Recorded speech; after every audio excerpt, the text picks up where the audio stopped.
ధోనిలో శిష్యులైన వారు గలిబిలి పడుతుంటే ధోనిలో ఉన్నాడు ఆయన.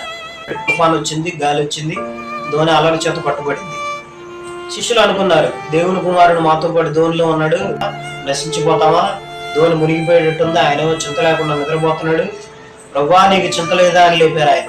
ప్రభు లేచి అన్నాడు, ఆ తుఫాన్ని గాలిని గద్దించగా అది మిక్కిలి నిమ్మలమైపోయాయంట. మీ విశ్వాసం ఏమైంది? ఏ చిన్నపాటి శ్రమకి మీరు చచ్చిపోతారు, నేను లేన ధోనిలో నశించిపోతారా? శ్రమల చేత, శ్రమలని అలల చేత పట్టుబడుతుంది కుటుంబం, తప్పదు. అది మన విశ్వాస పరీక్ష కావచ్చు.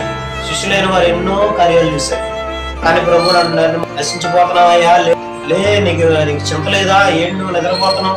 అమరమున తలగడగా చేసుకుని నిద్రపోయాడు. తుఫాను రేగింది, గాలి వస్తుంది, పైగా అలలు ధోనిలో పడుతున్నాయి, నీళ్లు ఆయన మీద పడుతున్నాయి. ఎవరికైనా వెలుగు వస్తుంది నీళ్లు పడి. ఆయన లేవలేదా? మనతో పాటు ధోనిలో ఉంటాడు, మన కుటుంబంలోనే ఉంటాడు అంటే. కానీ మన విశ్వాసం పరీక్షించడానికి ఆయన కొన్నిసార్లు రాకుండా ఈ కాసేపట్లోనే కలిగిన శ్రమలో ఏంటి చేశాడని చెప్పేసి వెలుగులైపోతే లేచి ఏమంటే అల్ప విశ్వాసులారా, ఏమైంది విశ్వాసం? కనుక మనకి ఇవ్వబడిన విశ్వాసం కాపాడుకున్నాం.